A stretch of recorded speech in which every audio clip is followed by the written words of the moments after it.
এই যে ওই দিন যে বাজার থেকে যে আমগুলো আনছিলাম, সেই আমগুলো আমি ফ্রিজে রেখে দিছিলাম। এখন দেখতেছি ওদিন তো শক্ত শক্ত ছিল, এখন দেখতেছি হালকা একটু নরম হয়ে গেছে। তো আজকে আসলে কাইটা মোরব্বা দিয়ে ফেলবো। এখন এই আমগুলো আমি সব ছিলা কাইটা নিব। এই যে, না ওই লোকটা ঠিকই বলছিল, আমের পুরোপুরি বাড়া হয়ে গেছে, ভিতর আঠে হয়ে গেছে শক্ত। এগুলো দিয়ে মোরব্বা ভালো হবে। এখন আমি এই আমগুলো সব কাটবো।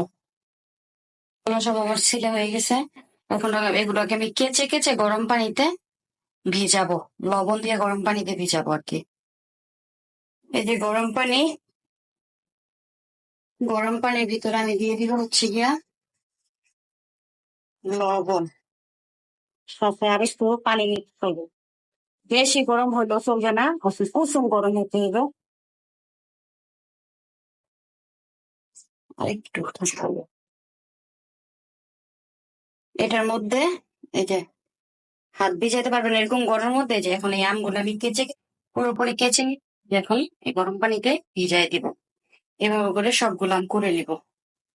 এই যে আমার আমগুলা কেচা শেষ সব। এখন এগুলো এই যে এইভাবে এইভাবে চিপে চিপে তুলে দিবে।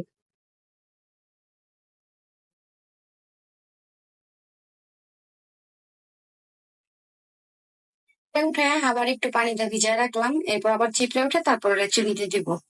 চুলায় আমি অল্প একটু পানি দিছি শিরা করার লাগা।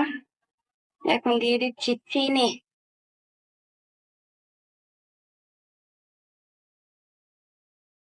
দিয়ে দিলাম চিনি, এখন এটাকে আমি গলিয়ে নিব। আসলে আমাদের এদিকে গরুর হাটের মাইকিং এর শব্দ হচ্ছে অনেক।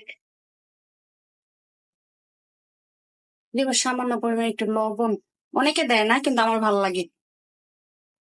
আমার মোরব্বাটা অনেক ভালো হইতো বুঝছেন, কারণ আমার আমগুলো অনেক ভালো ছিল, আমার বাড়া পুরো শক্ত হয়েছিল, কিন্তু আমি আর 2-3 দিন আগে আইনা রেখে দিছি আমগুলা, ফ্রিজে রেখে দিছি, তারপর নরম হয়ে গেছে। আসলে আমি সময় পাই নাই, ওই যে করবো এগুলা, সময় হয়ে ওঠে নাই। আমার নিজেরও শরীরটা তেমন একটা ভালো না। এই যে চিনি শিরাটা গলে গেছে, এখন আমি এক এক করে আমগুলো আর কি দিয়ে দিব।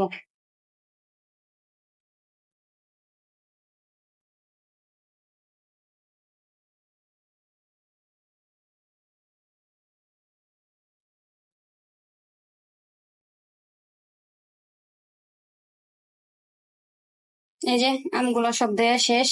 এখন হচ্ছে এগুলাকে আমি ভালো করে বলক আনাবো। বরকবার রেডি। আমগুলো একটু গলে গেছে, তো সমস্যা নাই যা, ঘরের মানুষই তো খাবো আমরা, কোনো প্রবলেম নাই। এই হচ্ছে আমার মোরব্বার ফাইনাল লুক।